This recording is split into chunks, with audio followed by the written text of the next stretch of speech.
नमस्कार दोस्तों।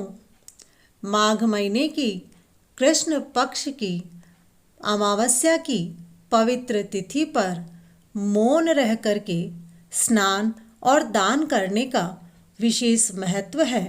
इसे मौनी अमावस्या कहते हैं। इस दिन शनिवार होने से यह शनिश्चरी अमावस्या भी है। माघ महीने की अमावस्या के दिन तीर्थ स्थान दान के लिए बहुत महत्वपूर्ण माना जाता है। मौनी अमावस्या को यदि सोमवार का योग हो तो इसका महत्व और भी बढ़ जाता है। इस दिन त्रिवेणी या गंगा तट पर स्नान और दान करने की अपार महिमा है। इस दिन गुड़ में काले तिल मिलाकर के लड्डू बनाएं और उसे लाल वस्त्र में बांध करके ब्राह्मणों को दान में दें। इस दिन ब्राह्मणों को भोजन करवाकर उन्हें दक्षिणा दें। स्नान, दान आदि पुण्य कर्मों के अतिरिक्त इस दिन पितृ श्राद्ध करने का भी विधान है। आइए तो सुनते हैं मौनी अमावस्या की कथा। पूर्व काल में कांचीपुरी नगरी में एक ब्राह्मण रहते थे। ब्राह्मण का नाम देवस्वामी था और उनकी पत्नी का नाम धनवती था। उनके 7 बेटे और एक बेटी थी। उन्होंने बेटी का नाम गुणवती रखा और ब्राह्मण ने अपने 7 बेटों का विवाह कर दिया। बेटी जब सयानी हुई तो अपने सबसे बड़े बेटे को बहन के लिए वर ढूंढने को कहा। उस समय एक पंडित ने गुणवती की जन्म कुंडली देखकर बताया कि आपकी बेटी विवाह के कुछ समय बाद विधवा हो जाएगी। यह सुनकर ब्राह्मण देव ने पंडित जी से पूछा कि बेटी के इस वैधव्य दोष को दूर करने का कोई उपाय हो तो कृपा कर बताएं। जिस पर पंडित जी ने बताया कि यदि यह सोमा का पूजन करे तो वैधव्य के दोष दूर किया जा सकता है। ब्राह्मण के पूछने पर पंडित जी ने सोमा के बारे में बताया कि वह एक धोबन है। उनका निवास स्थान सिंघल द्वीप है। उन्हें पहले प्रसन्न करो और गुणवती के विवाह से पूर्व उन्हें यहाँ बुला लो। ब्राह्मण का सबसे छोटा बेटा बहन को अपने साथ लेकर सिंघल द्वीप जाने के लिए निकल गए। चिंता में दोनों एक वृक्ष की छाया में बैठ गए। उस वृक्ष पर एक घोंसले में गिद्ध का परिवार रहता था। उस समय घोंसले में सिर्फ गिद्ध के बच्चे थे। गिद्ध के बच्चे भाई बहन के क्रियाकलापों को देख रहे थे। शाम के समय गिद्ध के बच्चों की माँ आई तो उन्होंने भोजन नहीं किया।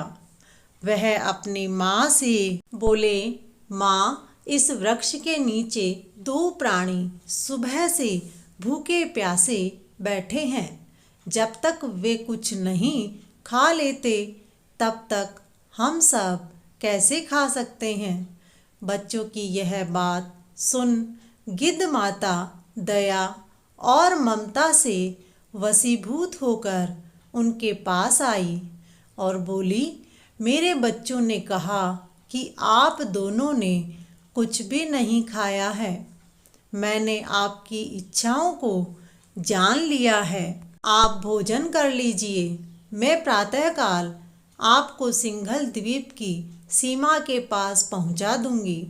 दोनों भाई बहन गिद्ध माता की सहायता से सोमा के यहाँ पहुंच गए। वे दोनों प्रातः उठकर सोमा का घर झाड़ कर लीप दिया करते थे।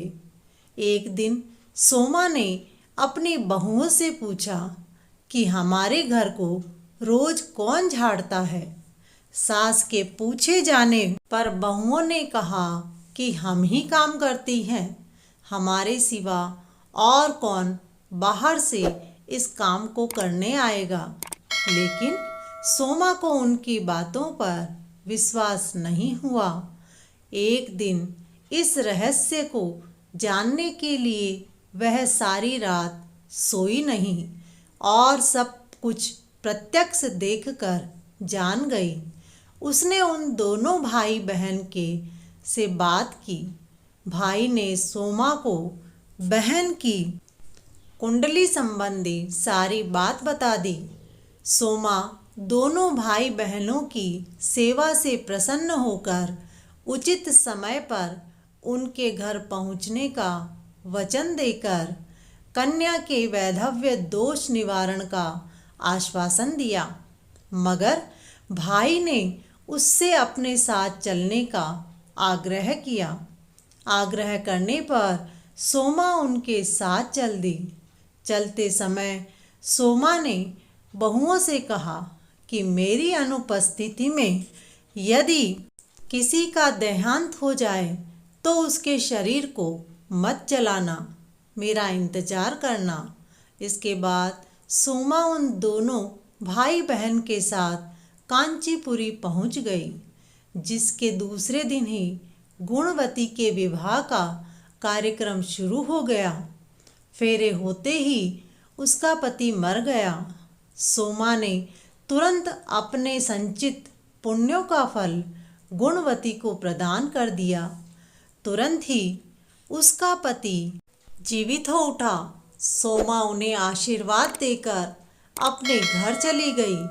उधर गुणवती को पुण्य फल देने से सोमा के पुत्र की मृत्यु हो गई।